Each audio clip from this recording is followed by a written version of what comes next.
Hey Trekkers, what's going on? It's Eli, back with another review video, and continuing on with Season 3 of Star Trek Strange New Worlds, me reviewing it and all. Now we come to my Part 2 review. And yep, now we come to Episodes 3, 4, and 5. Yeah. Now the next 3 episodes for Season 3, the next 3 were pretty good, definitely. At least in my opinion, and I'm sure maybe some of you would concur. Maybe not all 3 of them, but just maybe 1 or 2, but, you know. So, yeah, Episode 3, Shuttle to, Kenfori, hope I said that right, Episode 4, A Space Adventure Hour, and Episode 5, Through the Lens of Time.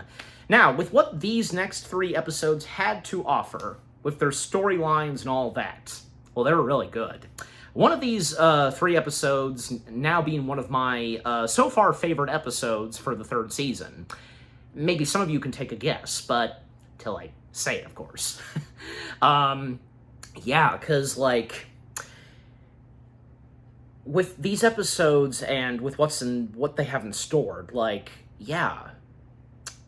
One of them centering on trying to find something to hopefully cure Captain Battelle, the love of Pike's life, and the fact that it's up to Dr. Joseph and Pike tagging along with him. It was originally supposed to be Spock with Dr. Joseph to go to this planet to find a plant that is the source to try to help out Battelle, and the fact they've got Klingons to deal with, and with what Pike would discover from Joseph about Battelle, and with A Space Adventure Hour, because this is where we get to see, in the timeline of the Constitution-class Enterprise, and under the command of Captain Pike, some holodeck stuff going on. Yeah, Starfleet's early tests of using a holodeck, and that is until very later on, during the timeline of the 24th century and with The Next Generation, that's when they officially started to use holodecks.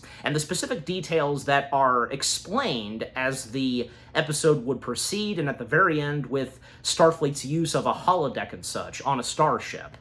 Yeah, because, you know, with that episode and with the holodeck stuff, they're always fun episodes and always are good ones, with seeing these characters on the Enterprise, whatever, you know, starship, anything like that in Star Trek 2, get into costume and wardrobe, and really the cast members really going at it with, you know, fun performances and all that, with, you know, their characters playing characters on a holodeck. You get my point, just, yeah. And in the 5th episode, because, yeah, that was pretty interesting, because, like, a puzzle, and our landing party in this situation that they did not expect themselves to be in, and one of the landing party members being severely injured by the eyes, and what he goes through, just, yeah, they were really good. I had a good time with these episodes, and one of them especially, because, yeah, but just overall, the next 3 episodes of Season 3 of Strange New Worlds, they were really good, definitely. Alright, so with the first things I've had to say about the next 3 episodes of Season 3 of Strange New Worlds done / out of the way, now, of course, to read the description / the story and break down and dive into these episodes. So, of course, starting with Episode 3, Shuttle to Kenfori. Okay, description / the story. Pike and the Doctor enter a disputed Klingon space to find a cure for Battelle. Joseph's pass resurfaces on the planet swarming with deadly creatures. Interesting. Yeah, because little do they know, like, what's in stored on this planet they go to. Yeah. And when there's supposed to be no life signs, but until I talk about that some more, as I now begin to dive / break down the episode, now that I've read the description / the story. That out of the way, now to dive in and break down the 3rd episode of Season 3. Alright, well, one of the first things that happens in this episode, well, Pike would, first off, give the captain's log, and then he would make his way into his quarters to find Battelle unconscious on the floor, and once in the USS Enterprise sickbay, well, Dr. Joseph would inform that the now conscious Batel that has invasive Gorn tissue has aggressively returned. Yeah, now it's struck back on her. Poor gal. And Lieutenant Spock would offer, and yeah, because keep in mind, because at the time of Strange New Worlds, he's a lieutenant, yeah. Spock would offer a course of treatment, and referencing the Samara Blossom, yeah, I hope I pronounced that right, which being a rare specimen which sought after for its biological uniquences, if I might have butchered that, but again, me sometimes, and to be rumored to contain a chemical that is compound to stop the, overall what's going on with Batel overall. However, unfortunately, the only place to look and find this source is on the planet Kenfori, which being this abandoned Federation research facility focused on crop longevity, if I said that right, yeah. And which, apparently, that facility was invaded by the Klingons during the war. And both sides have agreed to give it up and placing the planet as a restricted zone. Like, nobody to step foot in the planet's atmosphere, the orbit, and all of the above. Yeah. And aware that Starfleet would never authorize a mission, well, Pike and Joseph, they plan to infiltrate the planet, and with a 2-person away team. Yep, it's going to be both of them that's going down on this planet. Taking quite the risk, but it's going to be worth it. Yeah, because a life is at stake. And that of course, being Pike's love interest, Captain Batel. And meanwhile on the bridge, well, Commander Una Chin Riley, aka Number 1, orders Lieutenant Scannell to display the buffer zone around the Kenfori system, and Lieutenant Erica Ortigas, whom is back to piloting the Enterprise, to dust cloud near the border, and where Pike and Joseph covertly disembark on the shuttlecraft. Yeah, and as they reminisce over the time Joseph threw up on Zeta Borlius, because the first time that Joseph flew on a shuttlecraft that was piloted by Pike, and not being fond of his flying. But, who says that a captain of a starship, and in the case of Pike, who says they can't be good at piloting something? I mean, that would be kind of important, right? I mean, it's like, obviously we have seen, like, from, say, Kirk, Picard, every other captain that's been a master at piloting. I mean, as I just now mentioned Picard, does anybody remember that episode from Season 3 where he used the Enterprise by having it be right next to a giant asteroid rock as, like, a slingshot? That episode. Like, yeah, that shows you. Picard, captains like Picard, and in the case of Pike also, they can be master pilots. Because they'd have to have it in them, and since they'd gone to Starfleet Academy. Yeah, that'd be very important. Anyways, then what would happen next? Well, the sensors, they would pick up the presence of a Klingon communications beacon, which is eliminating a signal warning them to go back or die. Pretty much, yeah, because if they don't oblige, they're dead. And, yet Pike, well, he elects to forge ahead. Yep, because, they're still taking the chance, and that's a good thing, A good captain like Pike would do. Then after landing on the Kenfori jungle, and, the doctor relays that there are no life signs, and hopefully it stays that way, but chances are there might be something. But we'll have to wait and see, and as the episode proceeds. And the only thing on the planet itself is only flora, and no fauna, yeah. You know what I'm saying. And as they would approach the abandoned research facility, that's where they would find the samples of the flower, where it's kept, and the pair would then come across a mysterious Klingon skeleton. remaining carcass of a Klingon skeleton. Yeah, definitely, because with the forehead of the Klingon, you could tell. And deciding to arm themselves just in case, if so, there could be something. And as they would enter the dilapidated laboratory, gotta say it that way, laboratory, Pike would quickly locate the flower itself, and with its blossoms. However, Joseph would urge him not to touch those, and with bare skin, with his own bare hands. Gotta have gloves and such, because, what are the chances? And certain that the organic poisons have a medical use and all that, and so wearing masks and gloves, and with Joseph collecting the specimens for Batel's treatment, well, the doctor would refuse to divulge, Batel's prognosis to Pike. And as the information would be considered confidential, it is. And unless it jeopardizes the rest of the crew. And Pike would then gather his own flowers and is shocked to discover a severed human foot atmosed to the foliage. Yeah, because, we see the shoe, and then we see what's left of a leg. Yikes. And back on the Enterprise, meanwhile, Lieutenant Lalan Noonien Singh would then pick up a minor EM flux heading towards the planet itself. On a hunch from Ortega's, a second scan then detects the presence of a Klingon battlecruiser. Of course, there had to be a Klingon ship, coming in that sector. And during the war, the Klingons masked their ships behind bursts of EM radiation. And Ensign Uhura would then report that there are no comms chatter, so number one then orders them to sit tight.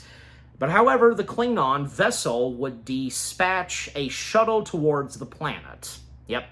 And, coming back to down on the planet, because Joseph would then analyze the foot that Pike found and in the research facility, and noting that the remains are consistent with the Klingon body outside. And the duo would then prepare to leave until a horrific screech is heard in the distance. Oh dear, I wondered what it could be. And when the fact, because, when they checked again, there are no life signs. No life signs. No life signs perplexes them and all that. Yeah, the absence of life sign perplexes them. And again, when they check, just there's nothing. But they are soon distracted by the arrival of a Klingon shuttle. They would hear a shuttlecraft outside of the abandoned building, and which they see right through one of the windows that it destroys their parked Starfleet craft. They know they're here, so of course, why else would they have shot their Starfleet shuttlecraft, I wonder.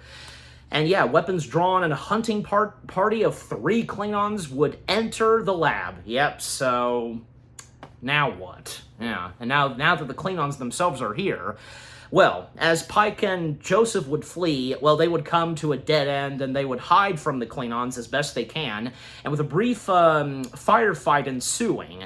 However, the Klingons managed to corner and capture both Pike and Joseph, their Federation prey. And that is until we then get something that apparently is present on the planet itself. Zombie-like mossers. Hope I'm saying that right. Yeah, we've got zombie stuff going on in this episode. Pretty interesting. And these zombie-like mossers, they are a combination of both Federation and Klingons. Some of these zombies are Federation citizens and Klingon citizens. Humans and Klingons. You get my point. They would emerge from the overgrown foliage and, salvagely bite into and consume one of those 2 Klingon warriors, because they're led by a female Klingon. And something about this female Klingon that we would learn about a little later on this episode, and until we get there. And Pike and Joseph and their remaining Klingon foes, they would scatter. And then back on board the Enterprise. Well, Captain Patel's body has assimilated to the pain inhibitors and placing her in agony. Not good. And then Nurse Chapel would suggest to Spock to guide Patel through a Vulcan pain regulation technique, and with, a mind meld. My mind to your mind, that whole thing. And the meld's intentional success, well, it quickly gives to screams from both Spock and Patel. Spock seeing a Gorn-like perspective and causing him to lose control and knocking Ensign Dana Gamble across the room. Because, and by the way, to acknowledge Gamble, because, in the first few episodes we get of Gamble, not that much, but by the next 2 episodes after this one, oh yeah, we're gonna get a lot more of Gamble, but until we talk about him some more. And yeah, poor Gamble, because, well, I mean, Spock couldn't help himself. It's understandable. But yeah, that was an intense moment, and for Spock to feel what Patel is feeling, the visions of a Gorn and all that, oh man, and that scream delivery from both of them, just really fantastic. And then it would lead to, Spock snapping out of it once Chapel strikes at him, slapping him on the face. That gets him to snap out of it. Good. And gripped by uncertainty, Spock and Patel would then confer about what they just witnessed together, and before Spock was called into the reading room. And good thing that he apologized to Ensign Gamble. Yeah, my apologies, Ensign. And then back on the bridge, well, number 1 would then lead a briefing. Well, I'm sorry, not in the bridge, the reading room. Number 1 would lead a briefing while the away team has failed to check in at the pre-scheduled time. And with their transponders still active, well, Una intends to bring the Enterprise within emergency beaming range without attracting the Klingon ship. Hopefully, if that doesn't work and if it doesn't get their attention. And Erica would object to the plan and to fly at low impulse. Because, as we all know, like with Erica and her beef with the Klingons and all that, not just that, but a few other of the crew members from, like, say, Chapel and, Nurse Chapel and Joseph, what they've had to deal with those Klingons. And arguing that it would, Erica would argue that it would, it would take too long, and the Helm officer would then propose warping into the planet's thermosphere, energizing and warping out. And a dangerous maneuver, which Scotty insists that they need to calibrate the phase inducers to the warp distortion to permit beaming. Hopefully that all turns out good, if it all succeeds. And since there are no signs that the Klingons have detected them, they detected, the Klingons detected what was on the planet, but did not detect the Enterprise that's in orbit. I wonder. Well, I just, with the distance that the Enterprise is at, and where the Klingons are, I guess it depends, and with the scanners, if possibly the Klingon scanners could detect them in that range and all that kind of basic stuff. Well, then number 1 would opt for the slower approach. And once the senior officers have left the reading room, well, there's a brief moment between Lalonde and Una, and they discuss about Erica. Subordinate behavior from Erica. They're talking about that and questioning whether, her returning to duty too soon after ordeal with the Gorn. That's the thing. I mean, Erica seems to be doing okay, but it's understandable. But, hopefully if she get a grip of herself, and, it's not always that easy, but, sometimes we do gotta try. And in the case of Erica. Anyways, but back on the planet itself, well, Pike and Joseph, they would formulate a strategy to reach the comms array on the lab's roof, and referring to the former Federation scientists and Klingons as zombies. Yeah, how else were they going to call them that? You know, like, what other name word that could they have thought of? Yeah, because that's pretty much what they are. They are undead, so there you go. Yeah, that's the thing. Zombies are undead. And according to the facility's computer, well, the staff had used an agent from the Chimera Blossom to modify the genes of a Pernelia moss, that could live anywhere and never die. And everyone in the facility, well, they were exposed to the hybrid supercrop, and when the Klingons attacked, and the moss genomes were inserted into their bodies. And since the moss consumed every plant around to, proliferate, and that is what the zombie-like beings are now doing. And devouring anything that breathes. Anything in plain sight that's moving and breathing, all that, they're gonna go after it. Yeah, and in the case of Pike and Joseph and the last remaining Klingon, which being the female one, well, Pike would then ponder the news and wonder why Batel would not need bioengineering and hybridization. I think I'm butchering that, but you know what I'm saying. Yeah. And realizing that the Doctor intends to hybridize her with the Gorn, and that's still inside of her. And Joseph would maintain that it is Batel's only chance of survival, and relaying that she didn't want Pike to know. And it's understandable, but but it's also understandable, like, what's going through Pike at that very moment, because not being told about this, but, well, had he have known, then he would have done something different about it. But, yeah, it's understandable why Batel had to keep this from him, and of course sharing it with Joseph, and Joseph doing his very best to keep this from Pike. That is until, of course, now that he knows.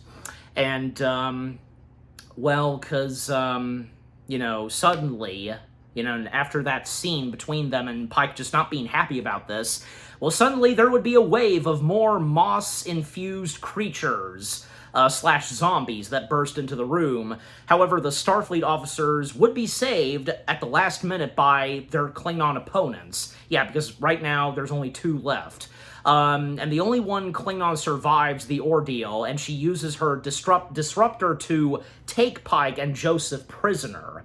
And then the Klingon would guide them to their shuttle on the rooftop of the building, and the Mossers would then follow close behind. Pike spots force field emitters, and establishing an energy barrier that looks like their pursuers, and the Klingon unexpectedly stabs Pike in the leg. Stating that she has been following Joseph's whereabouts with a Viridium tracker.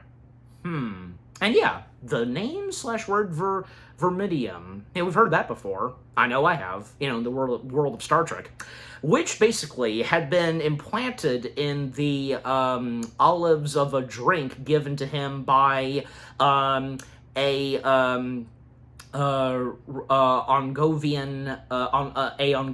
the Klingon that reveals that she is Baitha, daughter of Dakra, whom we saw in Season 2, and a champion, and whom's also a champion of the House of Raui. Yeah, pardon my Klingon pronunciation, but, and indicating that she is there to make Joseph pay for the assassination of her father. So, keep in mind, because in one of the episodes of Season 2, that one where the Klingon ambassador comes on board the Enterprise, and how most prominently Joseph feels about the Klingon ambassador, as well as, like, say, Chapel and Erica, just like, yeah, you know which episode, I'm sure you do, yeah.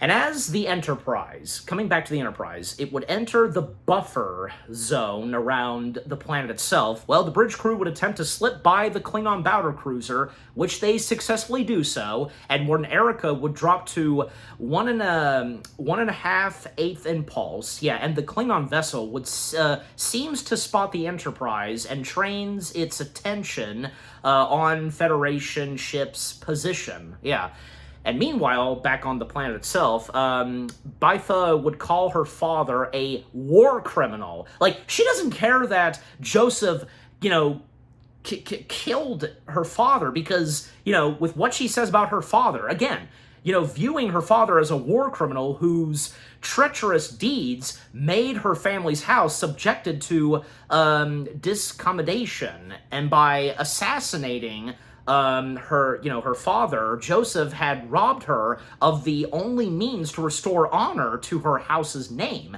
And Pike assures Bytha that Joseph had only acted in self-defense. And if that is the case, because there's something about this because with what we saw and with what happened between Joseph and that Klingon ambassador, and when the Klingon ambassador got stabbed, yeah. And coming back to the Enterprise bridge, well, Una, aka number 1, would express disappointment when Erica openly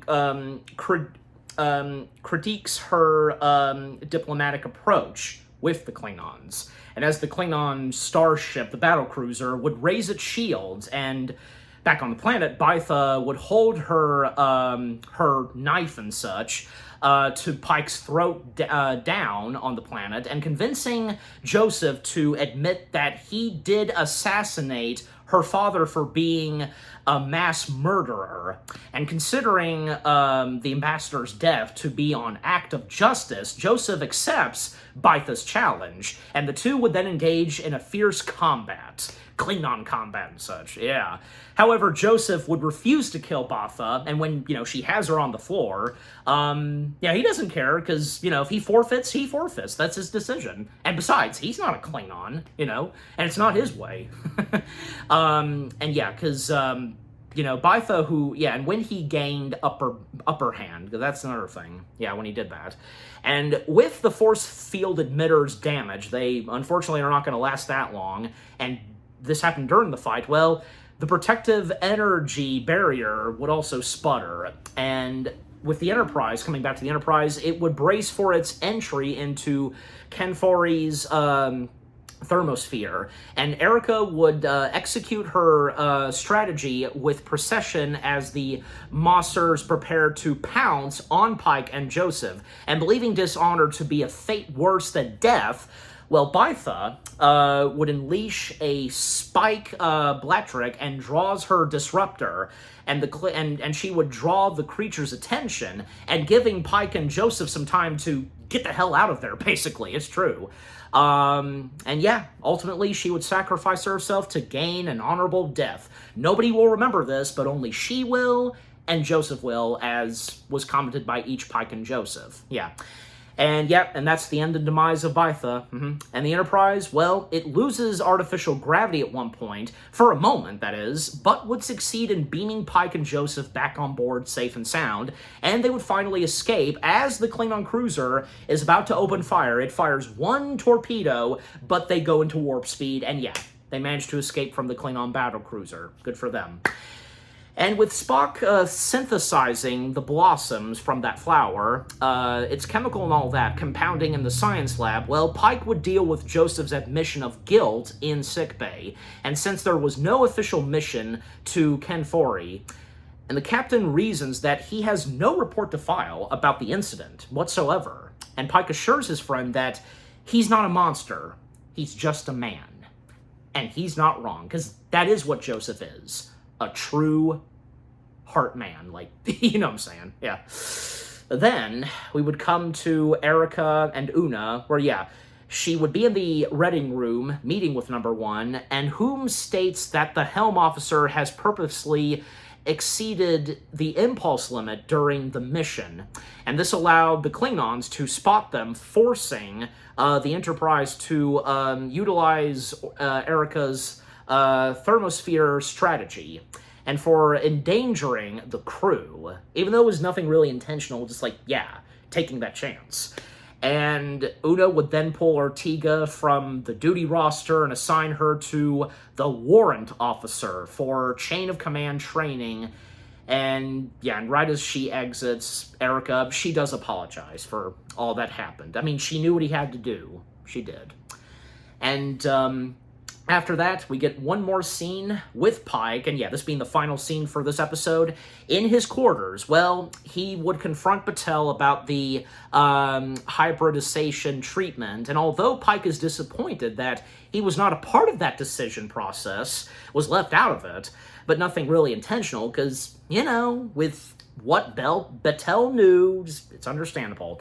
Well, she would insist that the choice was not about him whatsoever. The disagreement led both captains to confess that they are scared. In the end, they both confess that they're scared, and what will happen to her? Whatever's gonna happen to her whenever next time. Just at any point.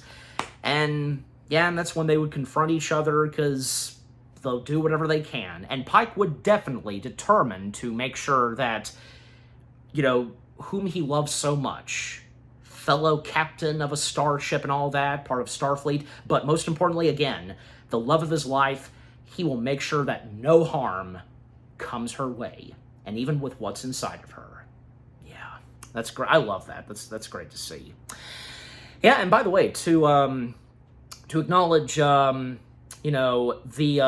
few of the cast members that were in this episode, because Ensign Gamble, with how much we get of Ensign Gamble, being played by Chris Myers, and the female Klingon, the daughter of that Klingon ambassador, Bytha, being played by Christine Horn. Yeah, I mean, Christine Horn is that female Klingon. She was excellent, definitely. And those that played the zombie Federation and Klingon zombies, the Moses, they were really good too. The body performance and acting like zombies, and with the practical makeup, fantastic.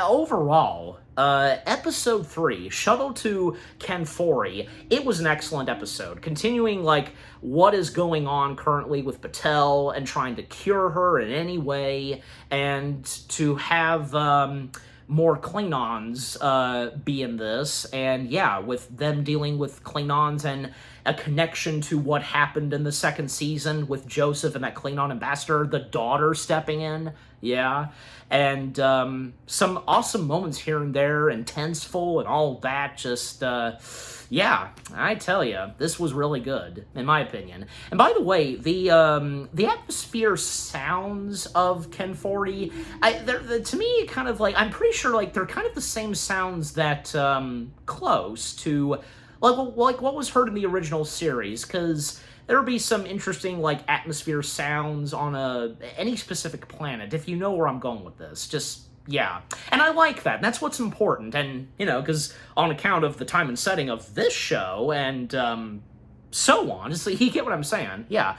And at times with Strange New Worlds, incorporating some bits and pieces, whether if it's music or sound effects that came from the original series, I love that. And that's very important.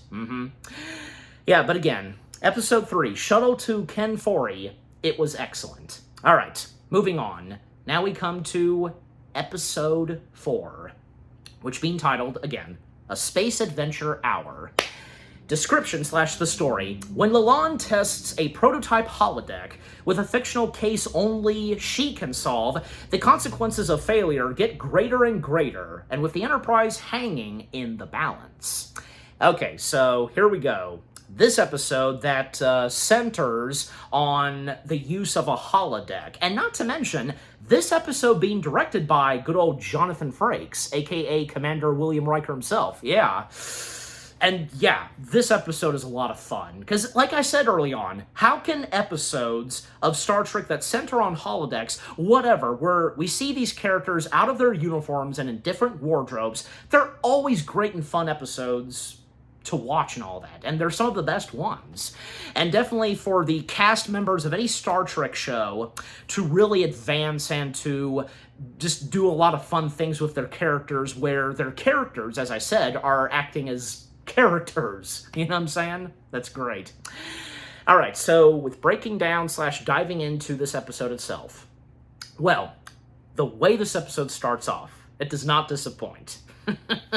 Because on board the USS Adventure of the Alliance of Outer Space Planets, well, we are introduced to the captain, whom is dealing with an outer break of the Malekian Melesinioli, I think I'm butchering that word, but I think you know what I'm saying, and a unusual level of space radiation in the Blutor Nebula. And the lieutenant would hail the Agnonians on the space phone, connecting the captain to the Xenopop of the Thoratic Angonian Empire. Yeah, because, well, and what would happen next in this is that the captain would expose the Angonians' plan to steal brain cells from the human food piles to power their radiation, and the Angonians would then open fire with nuclear lasers, and the Adventure, on its 84th month mission, would respond to the photono beams? Yeah. Nevertheless, the Angonians would obtain the human brain cells, and the captain would resolve to retrieve them in the episode of the Last Frontier. Yeah, because that opening is so great. Where, yeah, because we see Captain Kirk, we see Erica and Nurse Chapel. Clearly it's not them, because what we learn more about in this episode is that, these characters, they're taking the forms of Kirk, Erica, and Chapel. And there are these characters whom are actors playing characters on this science fiction show. Yeah, again, which being called The Last Frontier. And, oh yeah, because it's so obvious that this is coming from Star Trek themselves. They're making fun of themselves, and they're overdoing it purposely. Because Paul Wesley, who once again appears in Strange New Worlds as Kirk, but we don't physically see Kirk in this episode. We see a holographic version of him, Paul Wesley, he's definitely, in some ways, channeling William Shatner, because he's overdoing acting as Shatner, because this kind of way that Shatner is, but he's overdoing it, because obviously in the case of the original series itself, that wasn't really the case. And especially, like, the technology and how the set looks for the Last Frontier, the Last Frontier. Yeah, I keep almost saying Lost, but it's Last. Yeah. And it's really cool that there's a sample of music from the original series that's used here, as well as some of the sound effects from the original series. I mean, granted, because they do use some of the old sound effects from, like, the Enterprise in Strange New Worlds itself at times. Like, I, of course, recognize that the transporter sound effects are the same ones that were used in the original Star Trek pilot, The Cage. Yeah, they've used that same transporter sound effect, which is really cool. And the way that the Andonian is appearing in this episode, and because it's like sticks with eyeballs, and like it's so great. I love that, and very satisfying, wouldn't you say so? Even the intro in this episode, not the usual intro that is played for Strange New Worlds itself. No, it's an intro of the Last Frontier, and the music kind of in the style of the original series, and with a model ship of the ship itself, like flying by the USS Adventure and making those swoosh sound effects, like how it was in the original series before the remaster, where it was like shh, that's how it sounded. But like when the remastered happened, it sounded like this. Yeah, I think you get my point. Oh, it was just brilliant. It was so brilliant. And the roll call of the cast members, excellent. That was so great. All right. But with that over, after that interesting opening to this episode, a great way to start off, and our first taste of what to expect later on in the holodeck, well, in a far more familiar galaxy to us, yeah, the actual setting, yeah. The USS Enterprise, well, it's passing through the Catolian Belt, and which centers on a neutron star, and Starfleet has achieved a breakthrough with long-term faster-than-light travel. And so Captain Pike and the Lieutenant Commander Una, aka Number 1, as well as Lalonde, they are to rejoicefully test the recreation room, or holodeck for short, as a potential source of entertainment for lengthy voyages. So that's really cool that, before Next Generation, turns out that back in the 23rd century, and even Pike's time as captain, Starfleet was testing out the whole thing of holograms and such. And Lalonde would interrupt Spock in his quarters, where he actually is continuing his dancing training, and the two,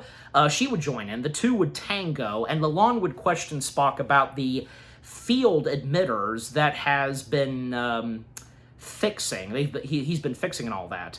And now, wearing a monitoring pin to assist the holodeck in constructioning the most realistic environment for her, Lalonde would be inspired by the chat and decides to base her simulation, which being on Amelia Moon. And if any of you are familiar with the whole thing of the character of Amelia Moon. And in the science lab, Lalonde would explain that she has become obsessed with the detective stories of Amelia Moon. And when the captain who rescued her from the Gorn gave her a copy of Amelia Moon, because she fell in love with those stories ever since when she was little. Lieutenant Scott is more concerned about the computer's ability to keep the simulation running at all costs. And since the holographic characters, who need to be incredibly detailed, the interactive avatars will be based on the crew's biosignatures, as I did explain early. Because, with the whole opening and seeing Kirk, Chapel, and Erica, exactly. And by the way, because with those biosignatures, which came from the transport pattern buffer, basically. Nice. And by using the Amelia Moon novels as a reference and incorporating that into the holodeck, Lalonde would order the computer to, create a mystery that she will find challenging. Really, have her, get challenged and such. And seeing her in this get-up to represent Amelia Moon in this clothing, 23rd century etchery, she looks good, and the wardrobe that Lalonde wears in this episode as Amelia is pretty good. And the fact that as Amelia Moon, she would change her accent, American and such. Nice. Lalonde at one point would meet with Spock inside the holodeck and then would activate the program. And Spock references his ancestor, Sir Arthur Conan Doyle, announcing that the game is at foot, and then he would depart. A good way to put it, Spock. And who'd have thought that was your ancestor, Sir Arthur Conan Doyle? I think that was probably, maybe it was established before in Star Trek. You can let me know too, and for any of you Trekkers. Okay, but then... with seeing this being brought to life in the holodeck, we would be first greeted, one of these holographic characters, and that takes the forms of the Enterprise crew members. We are introduced to Joni Gloss, whom is a Hollywood agent modeled after Uhura. So this is the character that takes the form of Uhura, and whom has arrived to take Lalonde to the victim's body, and insisting that she had nothing to do with the murder, Miss Gloss addressing this. And as Gloss would leave to stall the other guests, Lalonde inspects the corpse of Tony Hart, the lead of the Lambden Picture Studios. And the guests would turn to suspects, and they are the cast and crew of the Space Adventure Hour, The Last Frontier, the creator of the show, T.K. Bellows, whom is Pike, actress/producer Sunny Lupino, whom takes the form of Number One, Una, the stars of The Last Frontier, Adelaide Shaw, whom is, Nurse Chapel, Maxwell Saint, Saint being Captain Kirk, and Lee Woods being Erica. And there's also Shaw's date, Anthony McBayo, whom is the form of Dr. Joseph. So Lalonde would confront the guests in the sitting room and stating that one of them is the murderer. And the studio executive, the murder of the studio executive because of their show was being canceled. That being the reason. And Lalonde as Amelia Moon would present a glass with Max Factor's ruby red lipstick, a favorite of Sonny Lapino's, and who happens to be the strangulant victim's ex-wife. And Sonny denies the allegations, and revealing that she and her ex had been working on a plan to save the last frontier. So, okay, assuming that they're still on good terms, and yeah.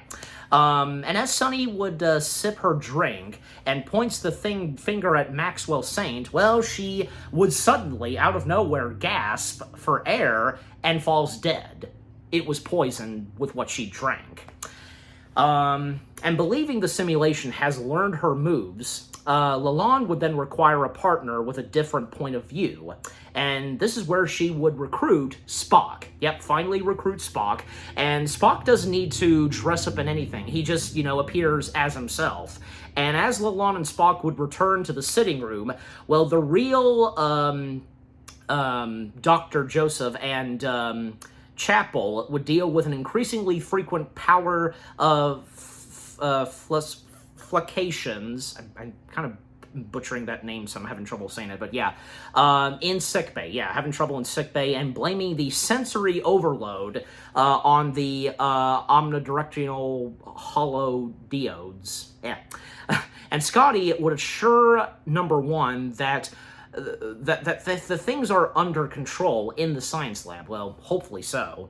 And back in the holodeck, Maxwell would admit that, having an affair with Hart's secretary, but asserts that he made amends with the executive by claiming to be dating Miss Shaw. And Shaw concedes this, expressing frustration that people are more consumed with stories about her love life and rather than her acting, prowess. And Anthony McBayo would voice his artistic admiration for Sonny, advising that he runs an artist's saloon, which Lee Woods, who had secretly written a Western set in Dakotas, had attended. And also, T.K. Bellows was also aware of Lee's script, but hoped to leave his own show to direct a movie. And as Lalonde, as Amelia Moon, focuses on the screenplay's missing title page as a clue. A chandelier at one point, apparently purposely cut, nearly falls on top of her. And yeah, Spock managed to pour right as the chandelier was about to fall right where she was standing. Well, the aftermath of it falling down, a cut on her face indicates that the holodeck safety protocols may be malfunctioning. And yeah, this would not be the first time that something like this would happen in Star Trek, because, yeah, there of course have been plenty of other times, and what would come next after the timeline of Strange New Worlds, that there would be more occurrences of the holodeck safety protocols and all that not working, just, yeah, as we know in the history of Star Trek. However, the computer does not respond when, each Lalonde and Spock make requests to end the program, summon the Arch. None of that happens.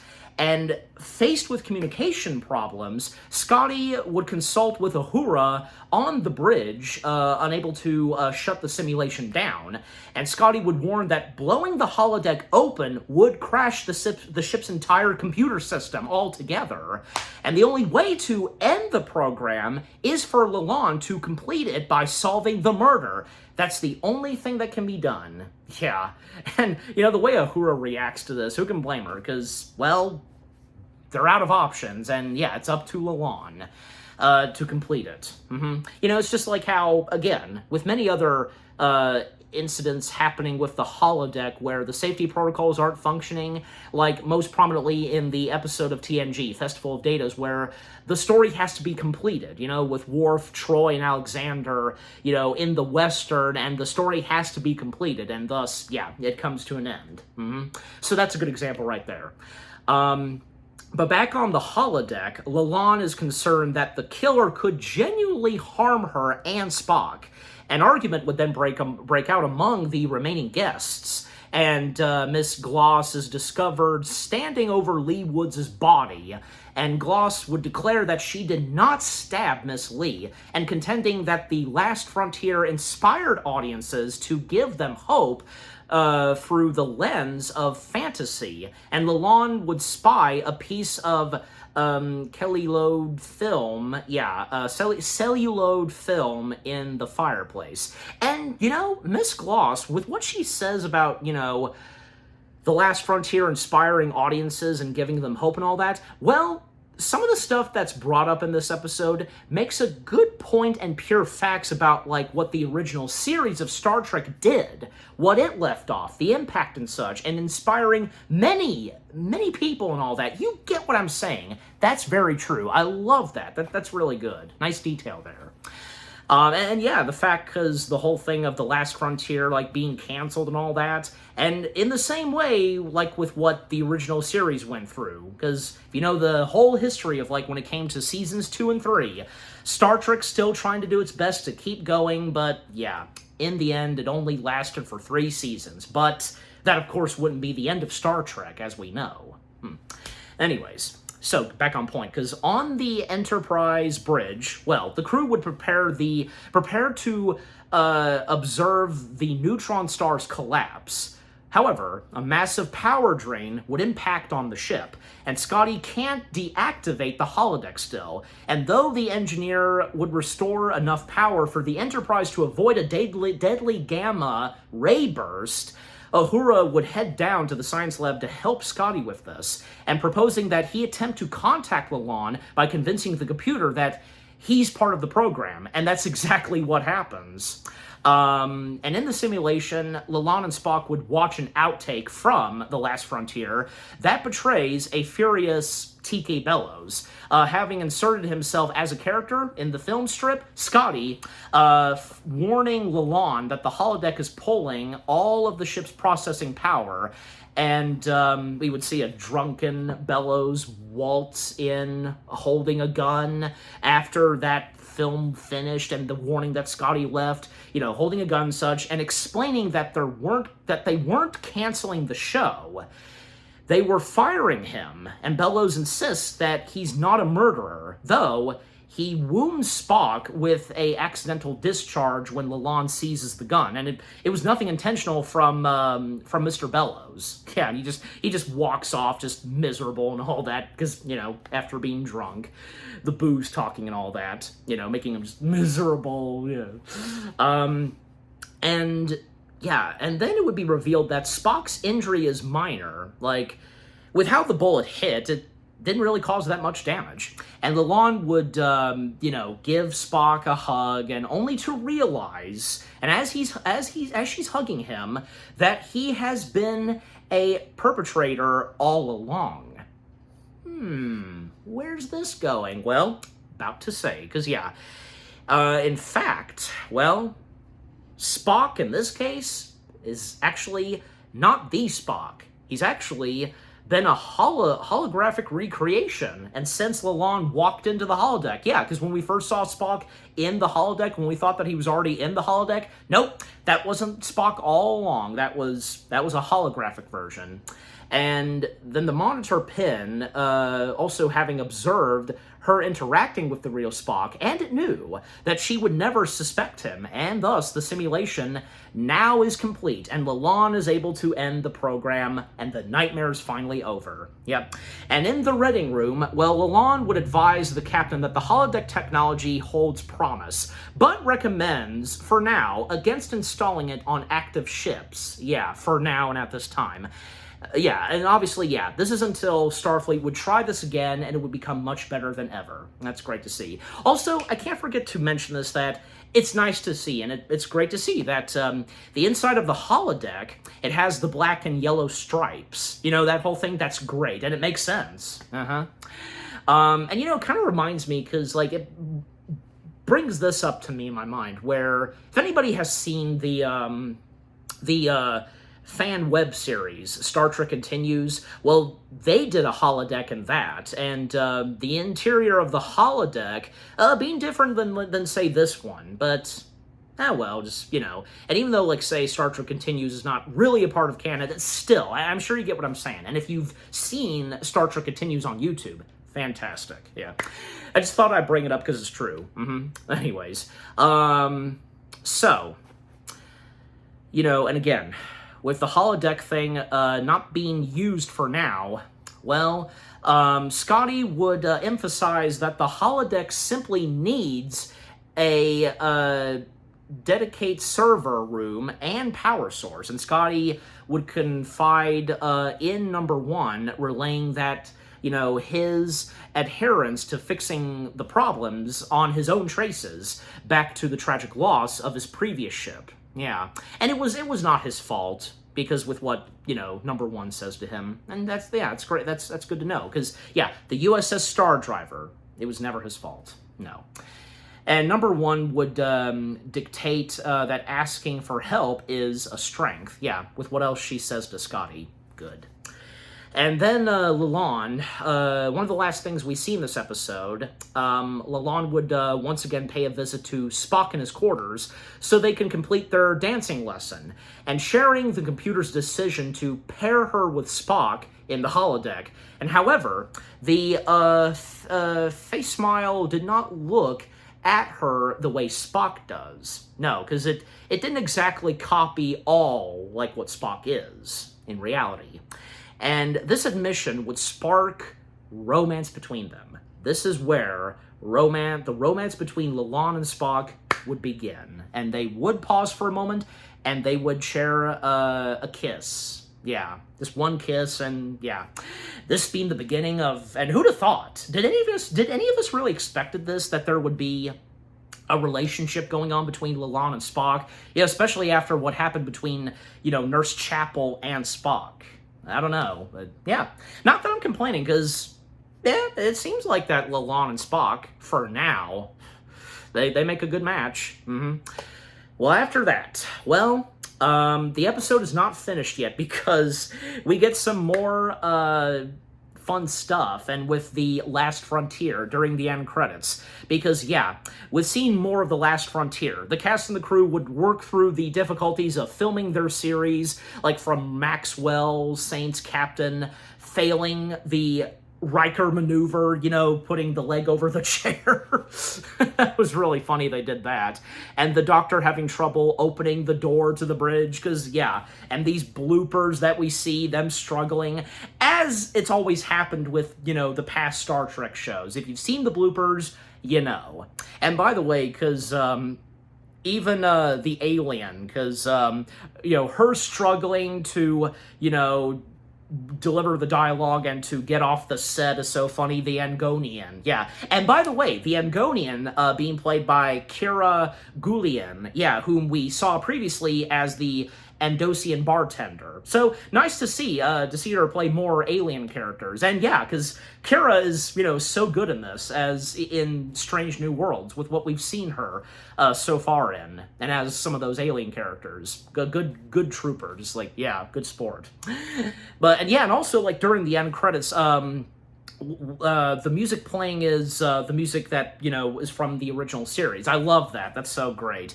And when the actual credits roll, they are in the yellow tone as it was in the original series. Yeah, it makes sense. Yeah, that was a great way for this episode to end off. How it starts and how it ends off with The Last Frontier, excellent. Star Trek making fun of themselves. Those at Paramount, CBS, yeah, it's great. I love that.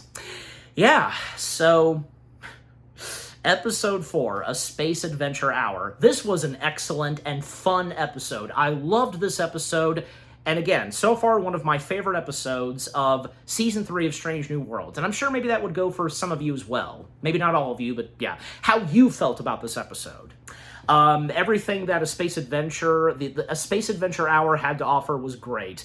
With Starfleet in the 23rd century using a holodeck, but it doesn't go according to plan, and knowing that in the future of Star Trek, it's going to work much better, and by the time, like, say, when Next Generation stepped in. Yeah. This episode most prominently centering on Lalonde, her love and passion for the novels of Amelia Moon. Every cast member in this episode, like, playing as these characters in the holodeck simulation of Amelia Moon, they were fantastic. And with Spock, who turns out not to be the actual Spock in the holodeck, but a holographic version of him. An interesting twist right there. And when it turns out that, yeah, he did all those murders with what Lalonde discovers. Everything else that was going on in this episode from beginning to end was brilliant. And Jonathan Frakes, well, of course, he did not disappoint directing this episode. That was great. Yeah. Overall, I loved A Space Adventure Hour. Excellent. An excellent episode to come from the 3rd season of Strange New Worlds. All right. Now we come to the 3rd and last episode for my Part 2 review. Episode 5, Through the Lens of Time. All right, description / the story. Chapel and Corby's quest to uncover the next step in human evolution leads the Enterprise to a planet where ancient ruins hide a deeper mystery and a terrifying secret. All right, so to first point this out, in this episode, this is where we get to see more of the characters of, say, Ensign Gamble, Erica's brother, Beto, and Chapel's new love interest, Dr. Roger Corby. Yeah, they get to expand some more in this episode, especially Ensign Gamble. Yeah, definitely this episode centering on him, but not just him, like, the landing party that is on this planet, and with what goes on with them. But definitely Ensign Gamble being one of the main leads of this, and with what happens to him, unfortunately, but until we get there. And also, like, yeah, with this episode expanding more of, like, say, what goes on between, like, you know, from, say, Beto and Uhura, and, of course, with Chapel and Roger Corby, and how things are, like, say, between, you know, Spock with Corby and Chapel. Yeah. All right, but yeah, until I talk about that some more, as I now begin to dive in and break down the episode itself. So, the start of this episode, in the Enterprise's sickbay, Ensign Gamble expresses excitement over Dr. Roger Corby's work on molecular memory and corporal transference, yeah, and especially its impact on how morality is viewed. And in one of the ship's corridors, well, Corby converses with Chapel, emphasizing how scared the heritage site they're about to explore is to the local population. And Chapel would ease Corby's nerves before catching Lalonde coming off of the turbolift to discuss the security officer's new found romance with Spock. Didn't take too long for the romance between Lalonde and Spock to be known about on the Enterprise, especially from Chapel.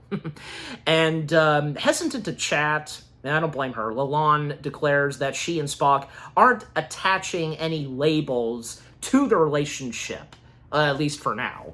And in sickbay, well, Dr. Joseph would visit Captain Battelle, and whom is grateful for her ongoing recovery from the Gorn infestation. That's great to see. Hopefully it keeps going that way. But, you know, what are the chances? You just never know. And Joseph would thrill Gamble with the news that he'll be going on his first official research mission to Vadia 9. And elsewhere on the Enterprise, well, Chapel would share an awkward conversation with Spock regarding Corby's dig. And in the ready room, well, Chapel would mention that Vadia 9's croon overseers have declined the Federation membership and will only allow a small landing party.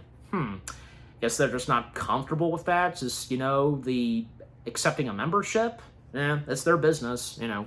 And Captain Pike would, he actually would get distracted by a vidcam drone that Erica's brother Beto is using to film his documentary, as was brought up early on in in the second episode. Yeah.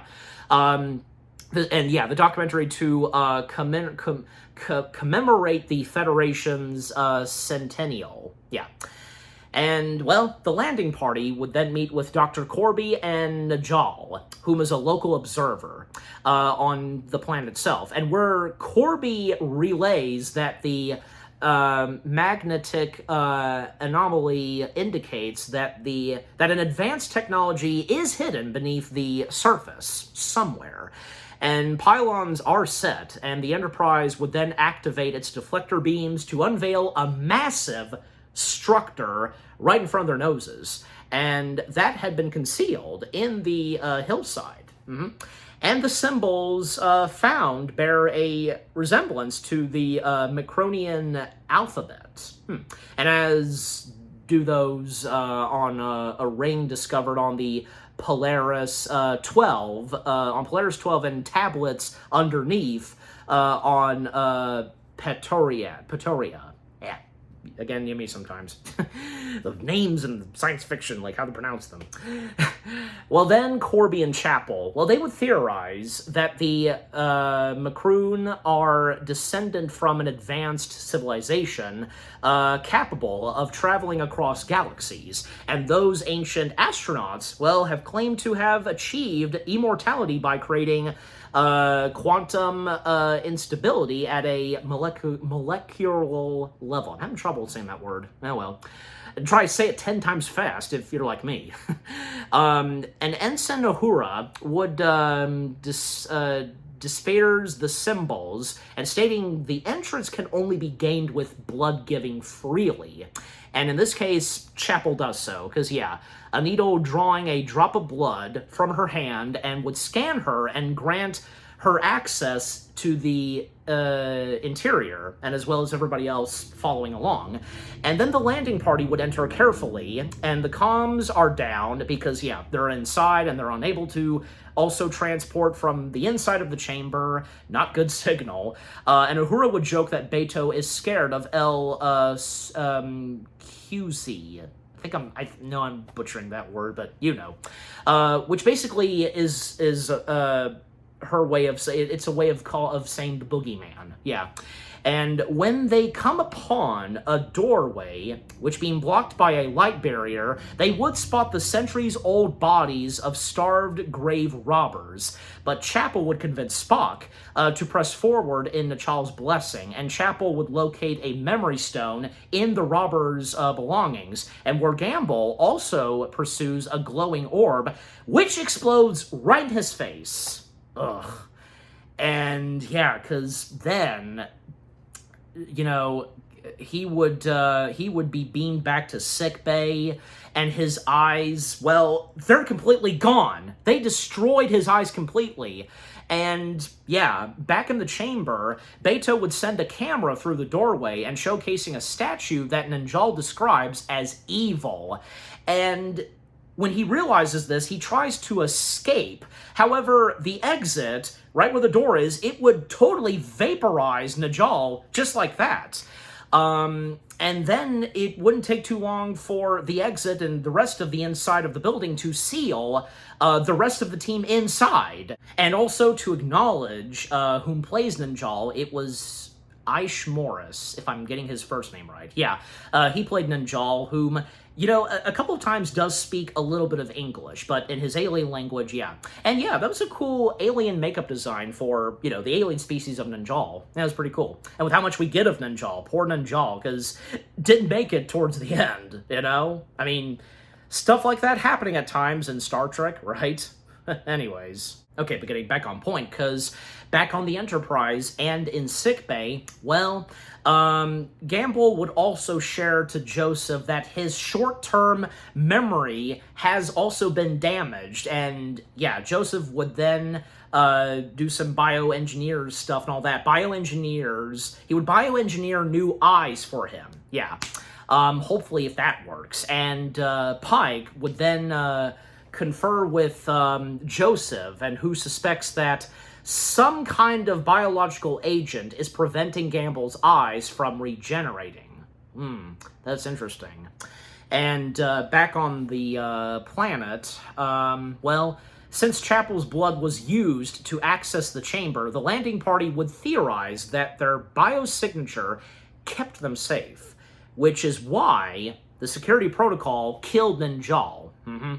And, well, when they tried to leave without her, the group would proceed through the darkened interior doorway, but would find themselves separated into 3 different rooms. Yeah, we've got Chapel and Lalonde together, Beto and Uhura together, and Dr. Roger and Spock together. Yeah, I was thinking to myself when I was watching this episode, like, oh boy, because you got Spock and Corby together. How's that gonna go? Ah, well, but we'll see, you know. Back on the Enterprise, in its sickbay, Joseph is perplexed over scans that do show Gamble's brain being dead.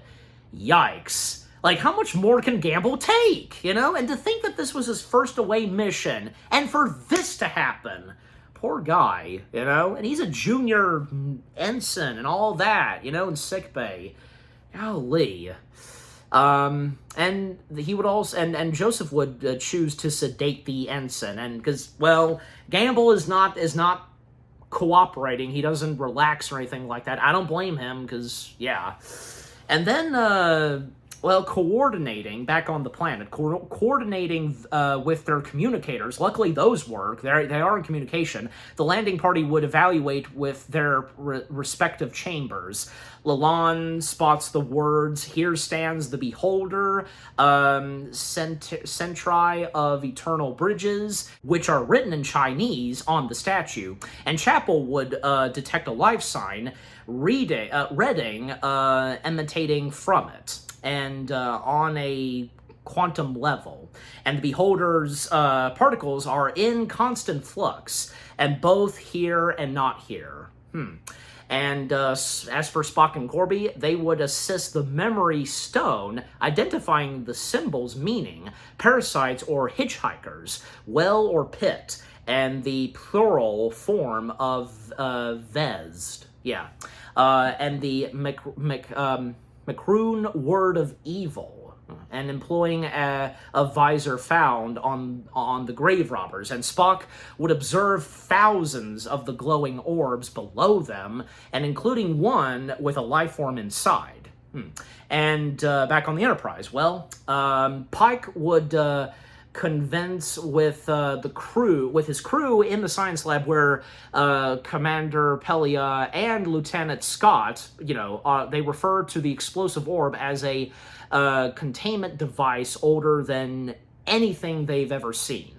And, well, the energy source inside had forced its way out, and giving Pelia the heebie-jeebies. And apparently, there's more to this that she doesn't share at first to the crew. But until later. Anyways, and back in sickbay, well, a foreign intelligence commandeers Gamble's voice, taking control of him, and with control fluctuating back and forth with the ensign's own personality, because at times, like, the entity will step in, but sometimes it'll be Gamble himself. And as Battelle would enter, well, a hostile reconcession flashes, I think I'm butchering that word some, yeah, between her and Gamble, and prompting a ferocious struggle. And Joseph would dictate Battelle and Gamble with his own personality back in control, and surrender after his alter ego kills an Enterprise crew member. Yeah, so what the heck happened there with Battelle, I wonder? And even Pike, when he stepped in, just, yeah. Back on Vadia 9, Uhura's scans would show that the pillars in the room she and Battelle occupy are shifting in and out. of this reality. And the pairs of explorers would update each other, on the communicators, on their discoveries, and with Uhura startling the group by noting that they're all still together. They can see in from Beto's drone camera that they are in the same room. They never left. Interesting. Yeah, because again, from Beto's vidcam, another way to call it, yeah, it's amazing. And yeah, picking up all 6 biosignatures and places them in the same room, as I said. And with the chamber residing in a layered dimensional space with different planes of existence, and the orbs containing an unwelcomed guests. And which that came to this reality when McRoon experimented with the phase shifting to achieve immortality, and the palace that is actually a prison. And based on the Praetorian connection, yeah, I think I said it right, the team, they would summarize that their artifacts are component parts designed to work together and unify the dimensional shift. And the Memory Stone and the Signet Ring, they are placed separately on the Beholder's pedestal. Interesting. And with both the materializing in Chapel's dimension for her to assemble, and then a hourglass-like relic appears, and the team would be reunited. Good to see. But without a bridge to reach an exit, because, yeah, there's no bridge, and how are they supposed to get to that doorway, I wonder? Back on board the Enterprise, well, Patel tells Pike that she perceived Gamble as something other than himself and was inspired by an overwhelming desire to exterminate him. Jeez. And potentially an expression, of the Gorn DNA in her body. And that would make sense. And with that still being in her, Gorn DNA and all that. And the expectable butchering that word, urged, felt ancient, according to Battelle. And back on the planet, Spock believes that inverted casualty, a theoretical dimension where effects can happen before cause, exists in the reconstituted dimensional space. That's right.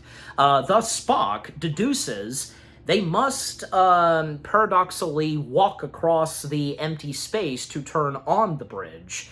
And Chapel, well, she trusts Spock's judgment and would lead the landing party across the void and out of the building. A little bit of an intense moment right there with, how it was done and on account of the music, yeah. Well, and the fact, because once stepping foot on it, basically, that bridge was invisible but became uninvisible. Anyways. And back on the Enterprise, possessed once more. Well, Gamble, he would escape from the Enterprise's brig, because it was left to question if, Joseph wanted to put Gamble back in sickbay or in a brig. And yeah, for the best, it was for him to be put in the brig. Yeah, because Gamble fooled with one of the red shirt officers, mentioning about his mother and being sick and all that.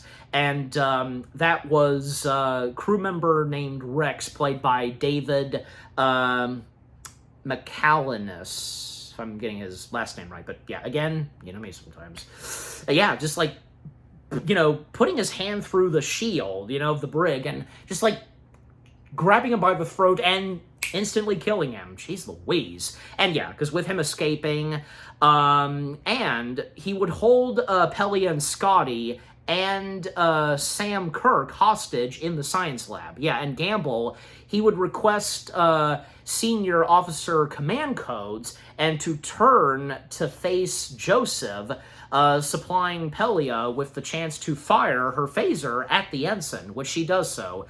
And yeah, the being would emerge from Gamble's head, and Scotty, just in time, captures the Vesda in a orb before being beamed into the transport buffer. And where did Scotty send it to? Nowhere, as he says in response. Yeah, because that's what's for the best. Okay, and by that point, because, the landing party had made it back safe and sound on the Enterprise, and in the reading room, well, Pike would advise his crew that Starfleet and the Macroon are establishing a security perimeter around the site, and had the entity gained control of the Enterprise, it could have freed all of the Vestas, and with the ship's phaser banks, that would have not been good. And Pelia laments Gamble's death, insisting that the being was ancient and malevolent with a desire to malgan and consume when given corporal form. And, and then, she would warn of the horrors that could occur should any Vesda escape. And then it just, it goes from a serious moment to a humorous moment, because when she turned to Beto about, having recorded that, because that was funny. But then Joseph would call Gamble's parents. The last scene we get is him calling his parents in sickbay. And as he walks off, we would see on the status screen monitor that the Vestos have confinement in the pattern buffer memory, flickers and momentarily displaying the symbols seen on Vadia 9. And, well, looks like that won't be the last we see of the Vestas for now, and with what's next in store for the Vestas in Star Trek. Yeah, what an interesting way for that being the last thing we see in this episode. Just overall, the 5th episode of Season 3 of Star Trek Strange New Worlds, Through the Lens of Time. It was another excellent episode to come from the 3rd season. Everything that we had seen, and some of these characters expanding more, most prominently Gamble, and with what happens to poor Gamble, it's tragic, And, the fact that we will see him very later on in Season 3, in the 10th and final episode. Oh dear. But everything else that's going on, this temple that they're in, they're separated from one another, they're trying to figure out the clues and puzzles, and with what's going on with poor Gamble, it's upsetting. What happens to Patel, and when, she, starts to attack Gamble, but not as herself, and the relationship between Joseph and Gamble is nice, and Joseph, in a way, and I can tell, viewing Gamble as a son he never had.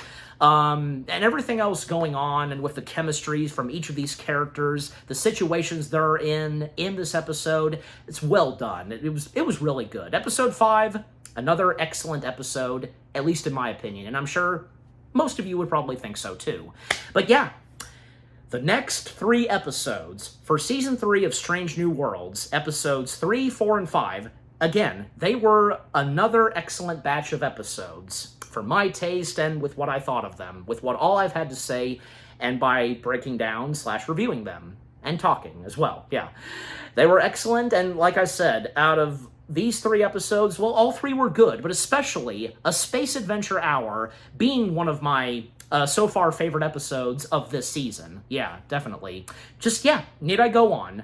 Episodes 3, 4, and 5, they were excellent, fantastic episodes, definitely, from Season 3. And what about you guys? What did you think of the next 3 episodes of Season 3 of Strange New Worlds? Episode 3, Shuttle to Kenfori, Episode 4, A Space Adventure Hour, and Episode 5, Through the Lens of Time. What did you think of those episodes themselves? Which of these 3 are your favorites? Maybe some of you, most prominently enjoyed A Space Adventure Hour, but, if you also enjoyed Episode 3 and 5, good. Favorite moments to come from each of these episodes, and, because more we have of the Klingons and a connection to what was in the second season, and with Joseph, with what happens in A Space Adventure Hour, with the use of the holodeck, what they do in the holodeck, they're making fun of themselves, Star Trek and all, Amelia Moon, where Lalonde gets to play the part, a romance that starts to build between her and Spock, yeah, and with what happens in Through the Lens of Time, yeah, some of these characters expanding more, and especially Gamble, what happens to poor Gamble, and what's going on the ninth planet of Valdea, and the more we get of, say, Beto and Dr. Roger Corby, everything else going on, just like, yeah, again, overall, what do you think of episodes 3, 4, and 5 from Season 3 of Strange New Worlds themselves, with what all I've had to say, my review, and yeah, what did you think of my Part 2 review of Season 3 of Strange New Worlds? Leave comments and give this review video a like, as always. And so, guys, with all that being said, thank you very much for watching. I hope you guys enjoyed my Part 2 review of Season 3 of Star Trek Strange New Worlds, Episodes 3, 4, and 5. More review videos are coming your way. They're going to be awesome. Keep looking forward, and I will see you guys in the next video / review. And, well, still to continue with Season 3 of Strange New Worlds, stay tuned for my Part 3 review, where what I'll be reviewing next, episodes 6, 7, and 8. Yep. Until then, take care, peace out, and live long and prosper.